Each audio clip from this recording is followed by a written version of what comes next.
ug dinhi ning atong tulumanon. Inyong masayran ang kamaturan kay sa kamaturan.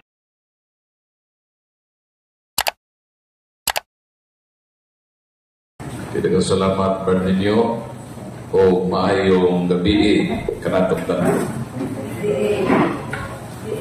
Ang atong topic karon mahitungod sa mahal nga Birhen nga Maria.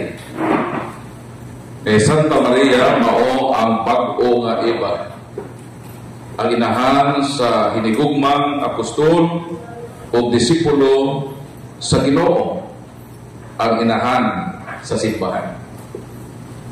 Kining atong hisgutan karon dili kini masabtan sa malaing tinuohan. Kita lang nga Katoliko ang nakasabot niini. Nganong di man sila kasabot ini? O nganong kita raman ang makasabot niini? So ato sa hisgutan ang Efeso Kapitulo 3 versikulo 10 mo kini ang gipadayag kanato sa balaan nga kasulatan.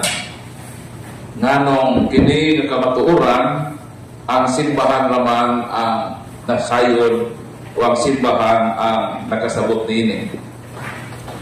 Muna nga itong mabasa. O sa pagpakita sa tanang tao sa tinagong laraw sa Dios, sa nangaging panahon gililong kini sa Dios nga maoy nagbuhat sa tanang butang, aron pinaagi sa simbahan masayran karon sa mga pangulo o kagabhanan sa kalagitan ang kaalam sa Dios nga may nagkalain-lain nga paagi. So ang pangutana, asa man ato masayran ang kaalam sa Dios? Sumala sa atong nabasa, kanang mga butang nga nalilong sa uban, kanang mga kamatuoran nga natago ilawom sa ilang galamahan sa malaing tinuohan, dili sila masayod ni ana, pero kitang mga sakop sa simbahan na itukod ni Kristo nasayod ni ini nga naman. Sumala sa itong dibasa, kay pinaagi sa simbahan masayran sa mga tao ang kahalang sa Dios. Mauna nga nganong dili sila makasabot sa atong hisgutan karon, kay dili man sila kabahin sa simbahan. Okay. So, ang pangutana, kini ba kaha makuha sa pagbasa-basa ng Biblia? Kay moro may rason ng laing tinuohan, nakasabot ni, kay nagbasa-basa ng Bible. Ang tubag, 2 Corinto Kapitulo 3. O sabi giingon sa balaan ng kasulatan, 2 Corinto Kapitulo 3, sumuon ni ang atong mabasa dinhi sa balaan ng kasulatan. Dili sila makasabot, kay hangtod niining adlaw ang ilang salabutan gitaptapan gihapon sa maong taptap samtang magbasa sila sa mga basahon sa daang kasabutan, makuha lamang ang maong taptap kung ang mga tao mahiusa kang Kristo. Versikulo 15, bisan karon inigbasa nila sa balaod ni Moises, gitaptapan gihapon ang ilang salabutan. Ang pangutana, kung ang simbahan pinaagi niya masayran ang kaalam sa Dios, ang pangutana, ang solusyon, mao ba ang pagbasa-basa o Biblia? Ha? Ang tubag dili. Matog sa atong dibasa, na ay nagbasa-basa, pero wa makasabot. Nga wa kasabot, kay kitaptapan man ang ilang mga salabutan. Maayo na unta kung ang mata ang nataptapan, ang kabait, kay ang salabutan yun mao'y nataptapan. Mo ni lisod.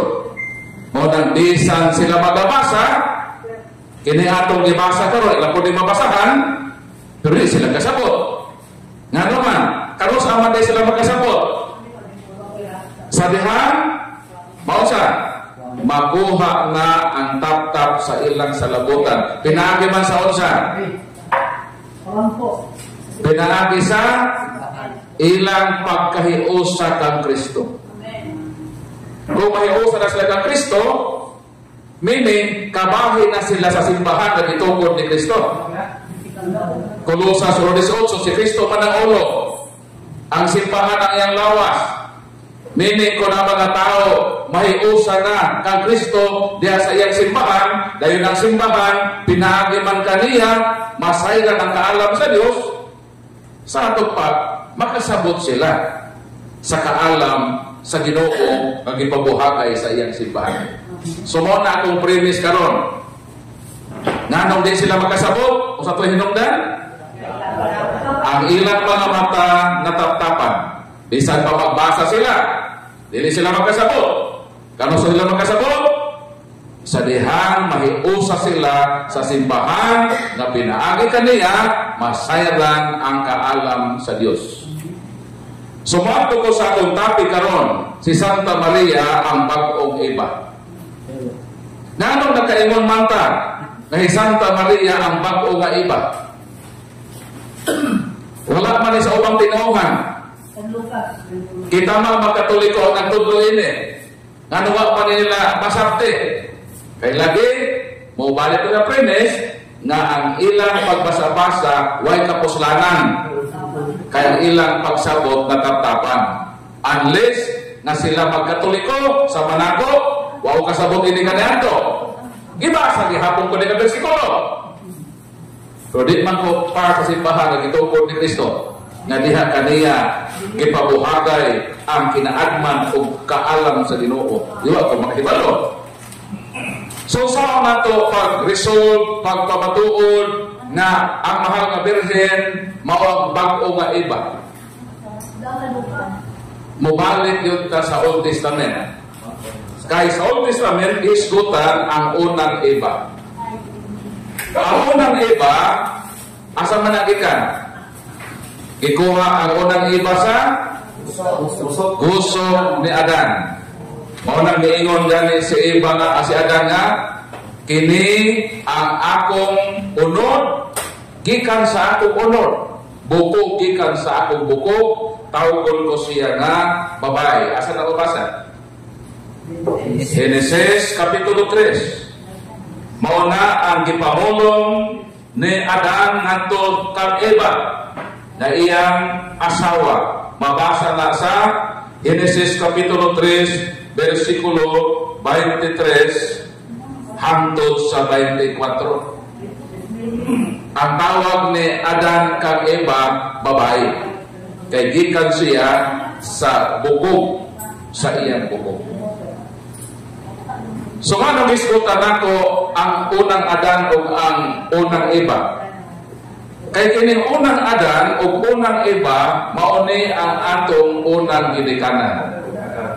Sila ang atong unang amahan, si Adan, si Eva ang atong unang inahan. Dayon ang role sa ginikanan mo sa maghatag na o maayong kaugmaon sa ilang mga anak. Ang unang Adan o ang unang Eva napalpak.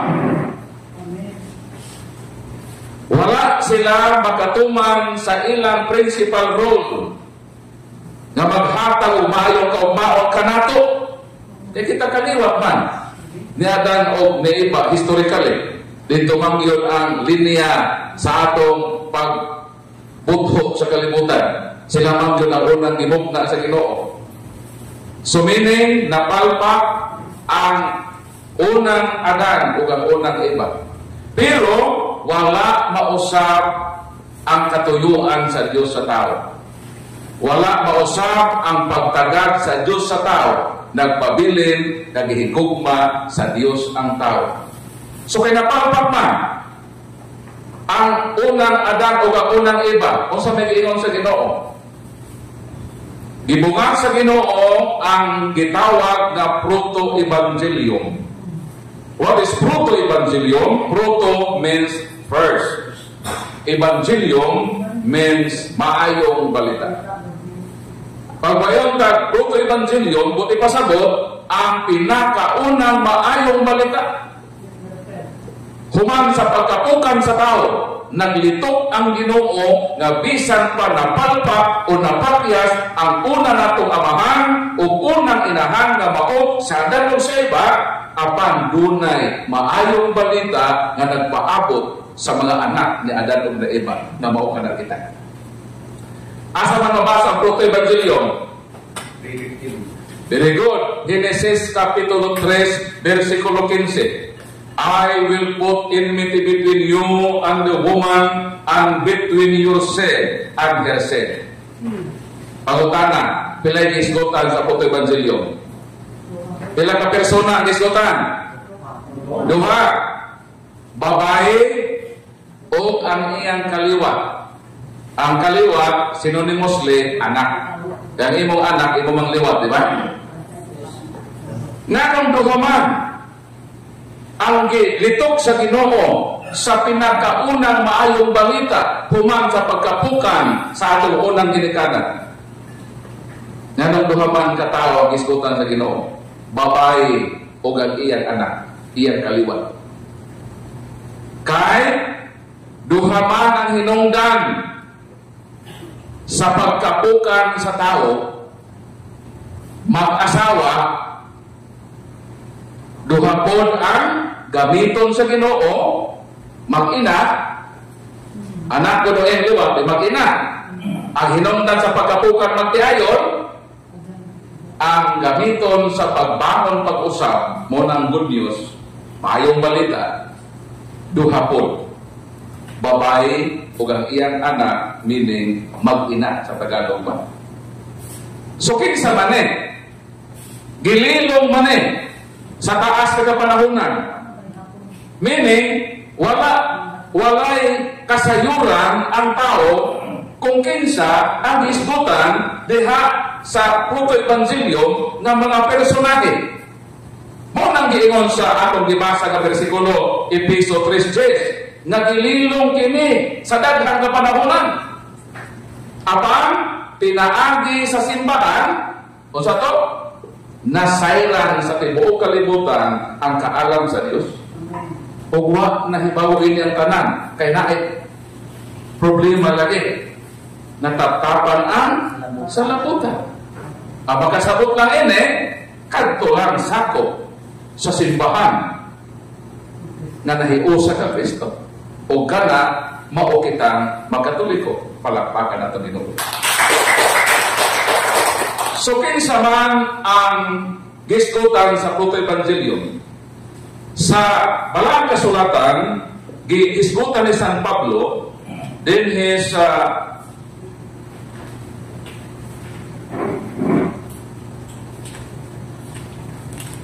unang Korinto kapitulo 14 mga kapitulo 15 mga versikulo 45 hanggang 47. Ako basa ko na. Kay ang kasulatan nag-ingon, ang unang tao nga si Adan gibuhat nga buhi.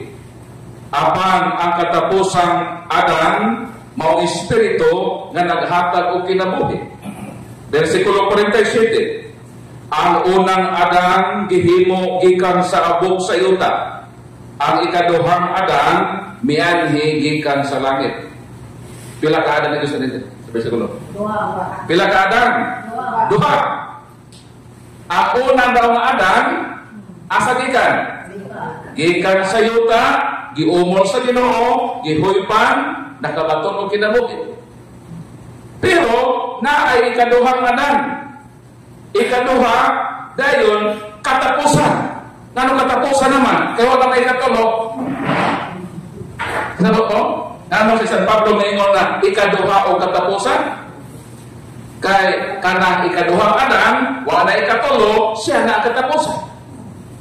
So duha na ika-Adan isgoto sa Bible. Kinsa una? Katong Adan na unang gihimo sa Ginoo, gikan sa yuta, apan ang ikaduhang Adan gikan sa langit. Nagahatag o kinabuhi. Kinsa man? Si Kristo. So meaning, si Kristo ang ikaduhang Adan. Sa ato pa, katong unang Adan, nga napapa na ay replacement. Nakasabot mo? Ang replacement mao ang sab. Mo substitute sa napakyas nga katungdanan kontrol sa unang Adan. Karon, kung dunay ikaduha o katapusang Adan, duha man ang gisgutan dito sa Putol Evangelyo, ang pangutana, kung si Adan na ay replacement, kinsa man ko'y mihulit sa rol na iba? Wailain, kundi si Ave Maria, palakpakan na Ginoo. So, klaro og tataw nga si Santa Maria o si Ginoong Jesucristo ang replacement ni atong unang Adan o ni atong una nga iba. So, kung si Kristo ang bagong Adan, therefore, si Virgin Maria ang bag-o nga iba. O salamat sa Ginoo, kitarang Katoliko ang nakasabot ni ini. Nga nakasabot man ta? Kay ni amanta nahiusa sa simbahan ang itukod ni Kristo. Palakpakan na Ginoo. Kung makabasa mo sa Old Testament, especially sa propesya ni Isaias Kapitulo 9, versikulo 6, sa may giingon. Pasarat ang propesya ni Isaias. Kay related ni sa role ni Kristo isip mao ang ikaduha na Adan. Isaias 9:6, more than ato mabasa. Natawo ka nato ang usa ka bata. Gihatag ka nato ang usa ka anak ka lalaki. O siya magmando sa tanan o ganlan siya maalamong magtatambag. Diyos kagamahanan, amahan nga hantod sa kahantunan, prinsipe sa higdaig. Kisa man eh? Kisa na eh? Si Kristo na eh? Kung sa daw si Kristo? Everlasting Father. Amahan nga walay katapusan. Ang pangutanan. Kung sa may meaning ini. Asa man eh applicable. Kay gamiton na ba ni sa mga wanes? Idugtong nila ang versikulo 10:30 sa Juan. Nga mayingon si Kristo, ako o ang akong amahan o sara. So si Kristo, damora po ng amahan. Ako ilang isukit na versikulo. Ano si Kristo, amahan, walay katapusan. Di siya lagi ang Diyos na amahan. Mao man ang meaning sa 9:6 sa Isaias? In the Holy Triune God, there is only one God, the Father. Episo Kapitulo 4, versikulo 6, usa lang ang Diyos na amahan. Dili pwede nga si Kristo mahimong Diyos na amahan. In the Holy Triune God, in the Holy Triune God, there is only one God, the Father, and Jesus is God the Son. Ang pautana, kung sa may meaning ana Isaias 9:6, asa man applicable ni iyang pagka-everlasting Father. Kining Isaias 9:6, propesya man eh. Kining natag na applicable ni sa pagkabag-ong Adan ni Kristo. Di ba si Adan mao man ang amahan sa katawhan? Di ba si Kristo mao man ikaduhang Adan? Sa ato ba si Kristo nahimo nga bag-o natong amahan in replacement sa role ni Adan. Di niya applicable na si Kristo rahimong Diyos na amahan. Kaya nabasa na amahan na walay katapusan. Ang konteksto sa iyang pagkaamahan related na sa iyang papel as New Adam. Si Kristo amahan nato. O siya ang atong walay katapusan amahan kay siya man ang bag-o o walay katapusan na Adan. Kaya na may katulungan Adan, si Kristo naman, in-replacement sa unang Adan. So kung si Adan amahan, si Kristo nahimong amahan. Kung si Eva inahan, siya man ang bagawan na iba. Therefore, si Mama Mary ang bagong inahan sa katawhan. Palakpakan natin dito. O giprobahan kini sa duha ka bersikulo sa Biblia.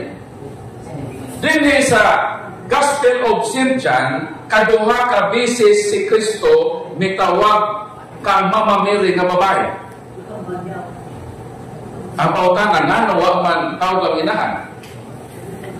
Nga sa duha ka bersikulo, Juan 2:4, Juan 19:26, duha ka bisis ni Kristo bitawag ang iyang nanay nga babae, wala tawag ang inahan. Sa Griego na ay word sa inahan, gitawag mater. O na eskwela ta alma mater. Ang ato alma mater, ang inahan. Nato na eskwelahan. Ang mga alma mater na to. So na ay inahan, na ay word na inahan sa Griego, mater. Pero wala man nagamitan ni Kristo in address sa kang mamamere, gitawag man niya sa duha ka bersikulo nga gunay, meaning babae. Aron pahimugatan, aron i-emphasize nga katong babae sa Old Testament mauna ang mahal na Birhen na Maria. Palakpakan na Ginoo. Wa na magpasabot nga way respeto, kundi igamit lang ni Kristo ang unang tawagan sa unang Adan o unang Eva. Musa ka tawag ni unang Adan at unang Eva? Ha? Babae. Karon sa kasi Kristo man ikaduhang Adan. Ang bagong Adan. Si Mamiri ang bagong Eva. Giritin nilang ilang tawagan. Wala usbaba. Dahil kanang paglitok ni Kristo kang Mamiri nga babae, panghimugat ba na siya ang babae kang isgutan sa proto-evangelium na dunay babae na nailiwat. So may nanong kaduhaman gilitok ni Kristo dito sa Wiling at Cana sa Galilee, nakato ko sa Galilea sa kanan. Ikaduhang higayon dito sa Calvary, nakato ko sa Calvary, asang si Kristo kilansan sa cross. Nanong gilitok man ni Kristo dito kanang word ng babae. Ang tubag mo ni sa Henesis sa Juan Kapitulo 2, mo ang senaryo. Nahugdan na o bino ang kinasal. Si Mama Mary, si Jesus, ang mga apostoles, imbitado. Pag imbitado ka sa kasal, wala kay labot sa arrangement sa kasal. Ang imo lang yung rule, kung giimbitar ka, mukaon ka, o inom ka sa ilang madinalit, di ka pwedeng pahugason, di ka pwedeng palutoon, di ka pwedeng mag-serve of wine. Ang imo lang yun, muling ko lang ka mukaon. Karon sa naghimo sa mahal na Birhen nga Maria, pagkahibalo sa mahal na Birhen Maria kawa kay bino, nigawas ang iyang motherly concern. Kana bang inahanon nga kahangawa? Diba? Ito diba? Diba? Kana nito sa inyong panimalay kung pamilya mo, pananglitan ang bata o ang gatas, sister o sa may sulti sa imong bana. Muhong dayon ka na darling, honey, so may imong tawag na imong kapikas, love. Wa na labay gatas. Sakto ba to? Pananglitan ang panimalay, wala na ibugas. O sa mandahin mo, o sa nanay, di ba mo dool kang tatay? Nga darling, wala na labay bugas. Dito sa kasal sa Kana, kanang kinaiya sa pagkananay, may tumaw na dito sa Wiling at Cana.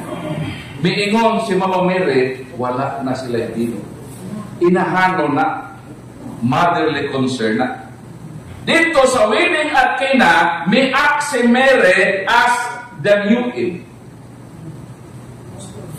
Ang iyang role as the new Eve, o bagong inahan, may tumaw. Ningon siya kang Kristo, wala na dito. Every time na mo act si Mary as the new Eve, mo reply si Kristo as the new Adam. Isa babae. Meaning, ni-act na ka as the new Eve. Yung babae na ka.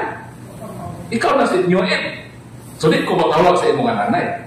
Tawagong ka na babae. Kaya may akto man ka as bagong iba. Kung manitawagan sa unang iba, isang babae. Mauna, nganong mitawag siya nga babae kay miak si Mary as the new Eve. Pero kung si Mary dili mo up as the new Eve, mobalik sila sa ilang kawagan nga nanay. O ano si Mary mo up? Sumanang tubak o mauna ang nagpahimukan, mauna sa Bible na word for word translation, the best hinauna na translation na babae yun ang sulat din ha. Kaysa dynamic equivalent, ibutan na naman na mother. Mother naman sa ubang naman translation. Pero sa original ana, woman yun na. O mas sakto yun ng mother at gunay, kung babae, aron ipahimugat yun na si Mary ang bagong iba. Karon, dito sa 1926 sa John, nga milito ko man po si Mary, si Cristo ang babae. Naon sa naman po na dito sa Calvary. Ito ba maunin? Sa diyan si Cristo, ang sinabi yung maunin. Sa diyan si Cristo, dito na silutanan na sa cross.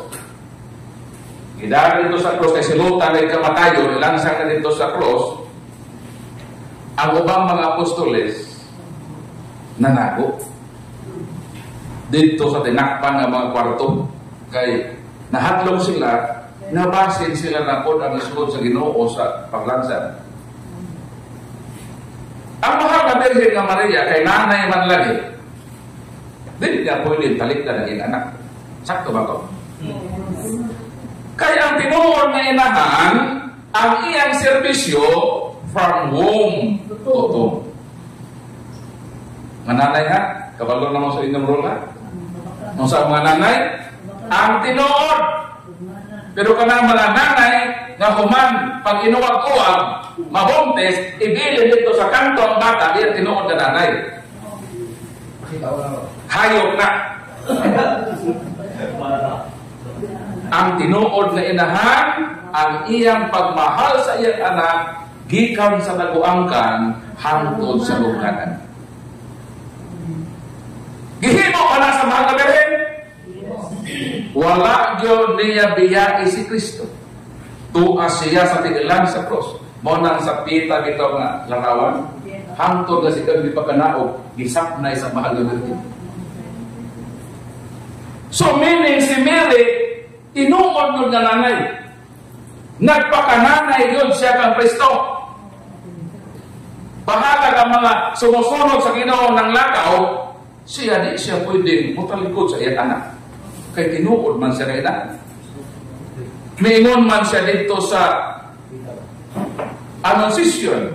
Fiat mihi secundum verbum tuum. Di otras kondom ha. Let it be done to me according to thy word. Buhaton man niya. Dawaton man niya iyang role as inahan sa ni Kristo, as mother of God, as mother of Christ, as mother of the Redeemer.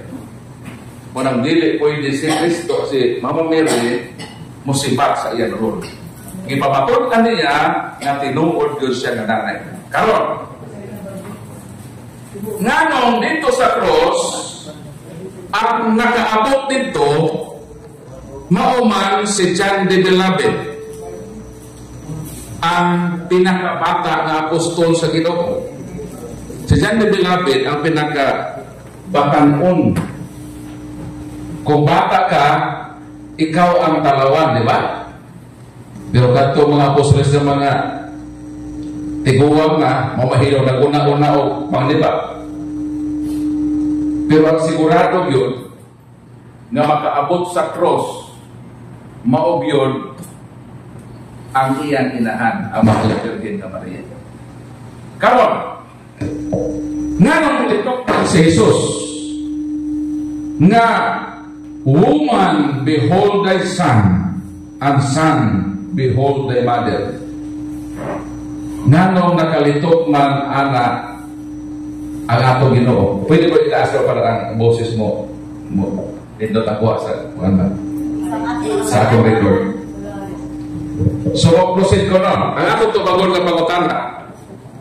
Nanong sa ikaduhang higayon, militok naman ko si Kristo. address sa iyang nanay nga uman. O sa pala atong na-learn sa 2:4 sa uwan, nga no ganing gamito na ni Jesus nga address nga uman, o sa ganito, kanong gamito na niyan? I-follow mo sa akong gisgutan? O sa ganang reason nga nang si Kristo mong tawag o babae sa mahal na Berlin? Ha? Kor moak semere astinyoel. Tawagon siya nga di na babae. Doon pasahis nga siya ang babae dito sa Old Testament.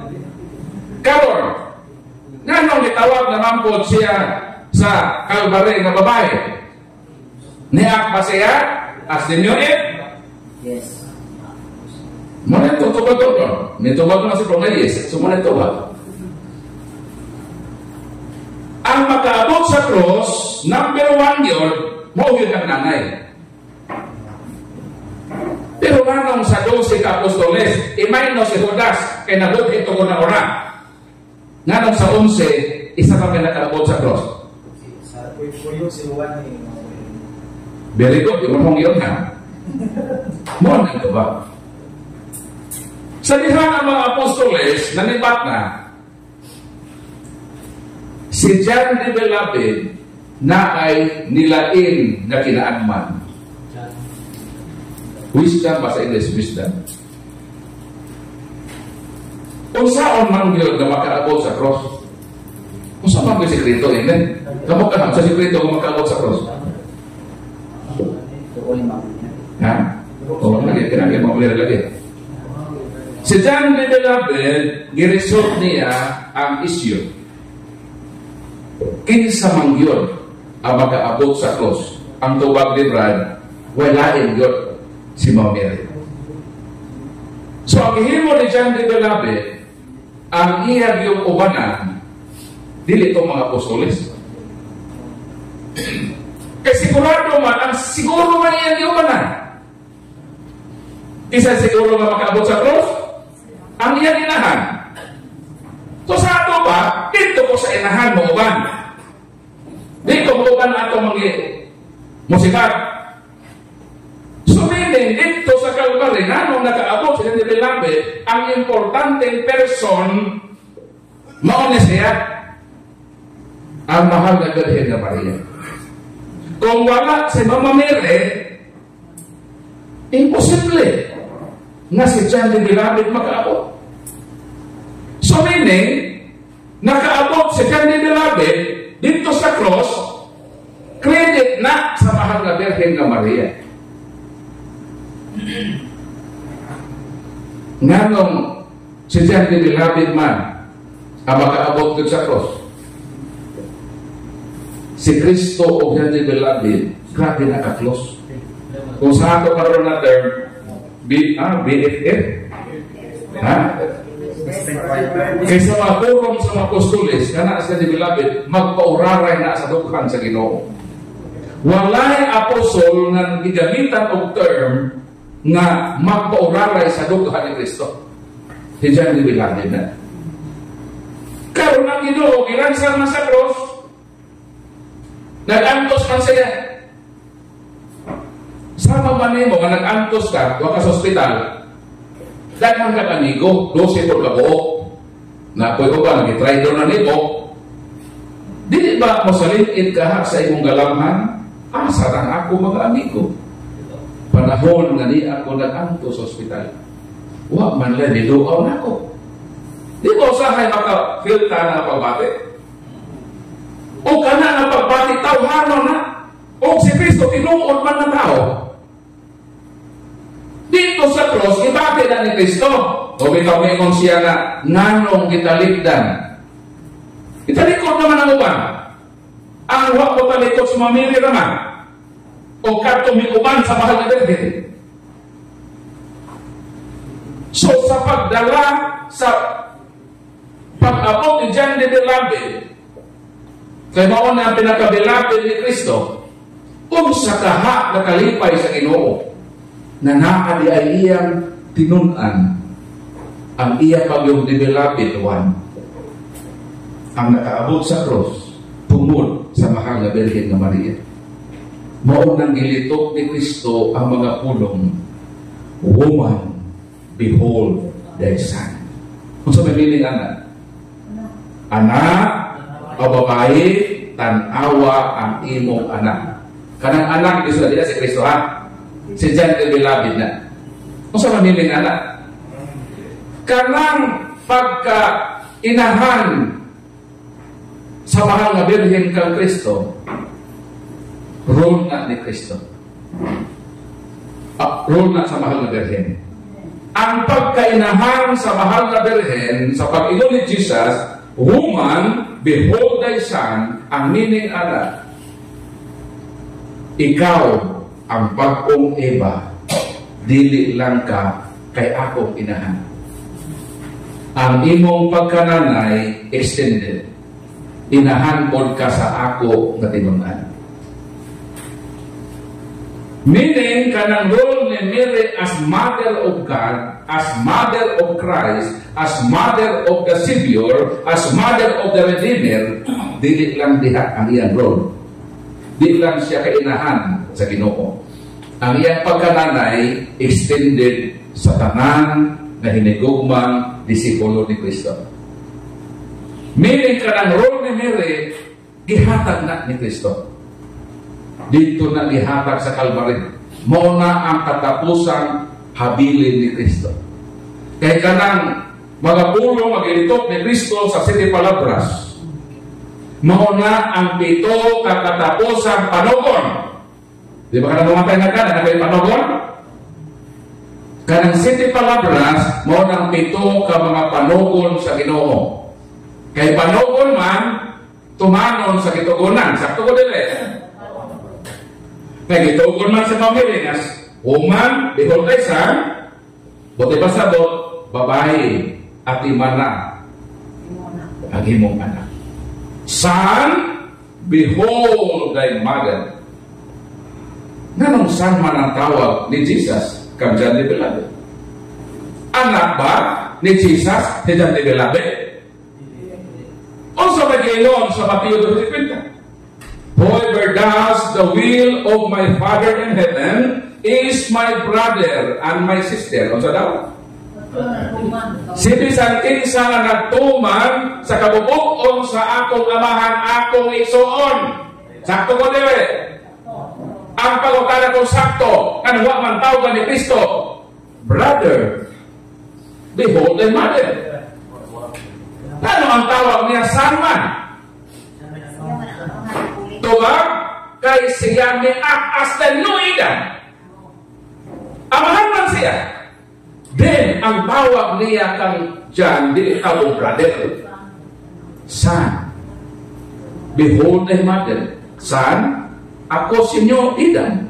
Ako ang imong bagong amahan. Kay napalpak ko ng adan, manang itubos ka mo. Son, behold your mother. Kini nga woman, mo na woman sa Old Testament, mo na ang danyuin. Mo na meaning ang mga words. Di man na masabta sa Protestante. Kaya nagpasabasa na silang bersikulo, kitap-tapa na lang sa labutan. Tapos sila magkasagot. Kung mahinuusan na sila sa lawas ni Kristo ang simbahan, kay kasimbahan, di pabuhagay ang natagong kinaanman na di yun masabta, bisan pa magbasa-basa ka kung naapa ng tap-tap. Doon sa samahan na Birhen, sa Mary, siya ang bagong Eva, siya ang atong bagong inahan, isip kapuli sa unang Eva na napalpak. O si Mary ang successful na bagong Eva, palakpakan ni mo. Last, nanong inahan man sa simbahan. Alam mo, teksto ini, hapinan, previous na to, Episo Kapitulo 5, versikulo 23 hanggang sa 25, sa naging sa malang kasulatan. Si Kristo ang bana. Ang simbahan, ang iyang asawa. O sa si Kristo? Bana. Ang church, ang iglesia, unsa? Asawa. So meaning ang relasyon ni Kristo o ang iyang simbahan ipakasamag o magtiayon. Karon, sa di pa na ko na pahimok-atan, sultihan ka mo. Naminyo ko 36 anyos. Ang akong asawa, 18 anyos. Katunga na ako akong asawa. Pwede na pala imula kong anak kong ta. Ito na minyo kong 18. Anak lang rin ta. 18 na bata na to. So kung ang akong asawa 18, ako 36, ang akong asawa panganay, 11 mo di pasabot. Di mo kasabot ko din eh. Sa lihan, ang akong asawa na minyo 18, siya ang panganay, 11 mo di pasabot. O, di pasabot? Very good! Sakto lang ito ba? Kaedad niya sa iyang nanay. Sa uyap pa di ito mabawa kong nanay niya. Ako tawag ko anong nanay na kaedad naman sa ilahan. Di ka ito ba nang tawag ako sa ilahan? Saligan na magulmin. Ang akong balay, o ang balay ng lipuya sa isoon, o ang balay na akong asawa, likod ra. Kaya hindi mo man ang Ginoo, love your neighbor. So man na ako ng tumanon. Atong pakas na natong silingan. Mabigyan sa Ginoo. So natuman ko na. So sa nangyayari ako, never dito ko tawag sa nanay sa akong asawa. Sa palit mo ito. Papukukunan ninyo. Kasi para mo kita. So imong tawag ko sa ngalan sa diba? Masipog man na, maulaw man na. Pero nausap ang dakan sa kinabuhi. Sa dihang ikasal na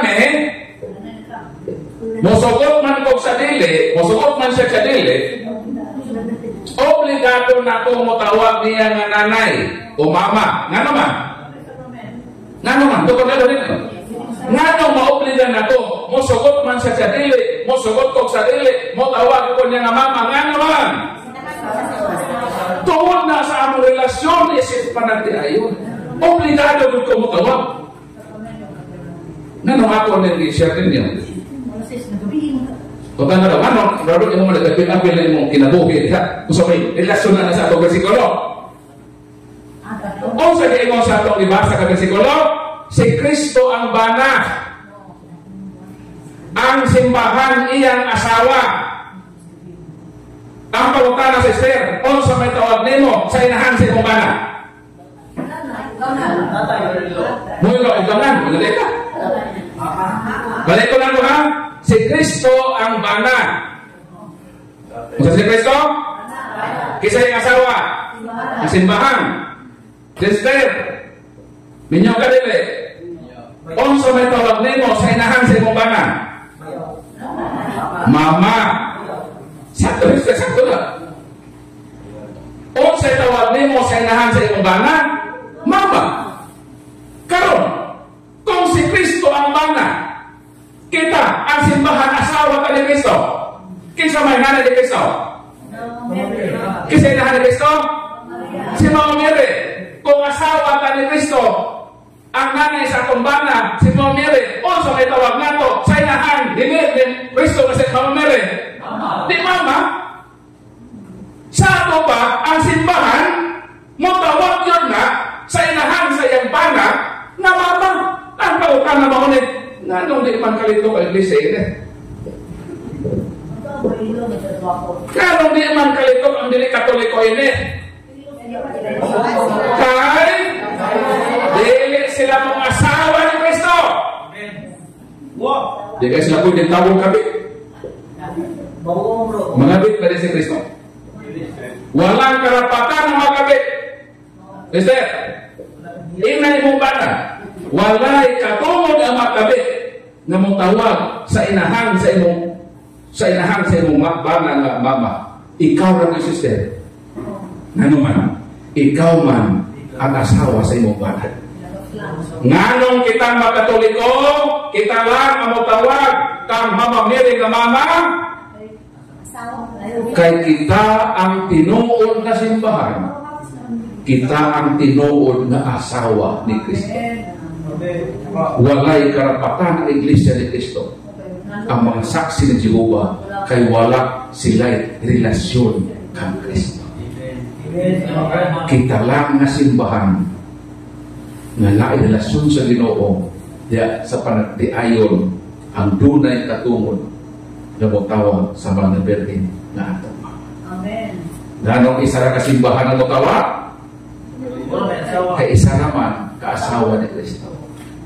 Maunang kining atong pag-recognize kang Mary as Mama Mary, as our mother, that is an indication that we are the true church founded by Christ. Ang tinubod na simbahan ang asawa ni Kristo. Palakpak. Nganong ato din nasabta? Kay ni amang kasimbahan na itukod ni Kristo. Kay kung wa pa mo ili na simbahan na di mo makasabot kay kitaptapan ang inyong salabutan. Ang atong gibasa o ang ilang gibasa maura. Ang kalahian lang mao na nagbasa-basa sila na naitaptap. Kita na nagbasa, wa may taptap. Lahit naman kaayo ni magbasa ta. Kamu may antipara, ako may antipara. Asa may parihan o lahi? Lahi. Kaya magad may litra? O wa kay magnifying glass? Di ka kabasa. Bisa mana? Di mo ko masaratan. Pero maagaan para na magnifying glass na muda ko ang litra, isang gamay, makasabot ko. Sa ato pa, nga nung isa na may Bible, brad ko, na lahi-lahi ang interpretasyon.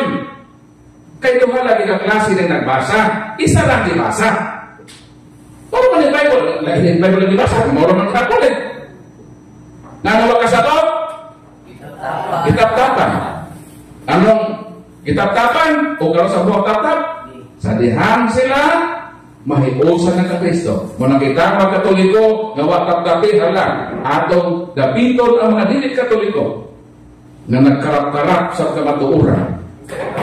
Nadini sila simbahan na tinuod, kaya ni adinhi, ipabuhagay sa Ginoo ang kaalam sa Ginoo na masabot ng pagtulunan. Dahil salamat, kung bayan na bisa na, mga pinaka. O katawa pa, libro 45, anak ko yung lagi hapon. Pwede na po tangon, sunod na po si Mana. Hindi amang ko din eh. Ganahan ko. Ha? O, muutang mo, ilista lang dito na tuwan. So, muna sa tanong kay mga pisala dito ng istorya. So, dengan salamat o dalaygon ang Ginoo.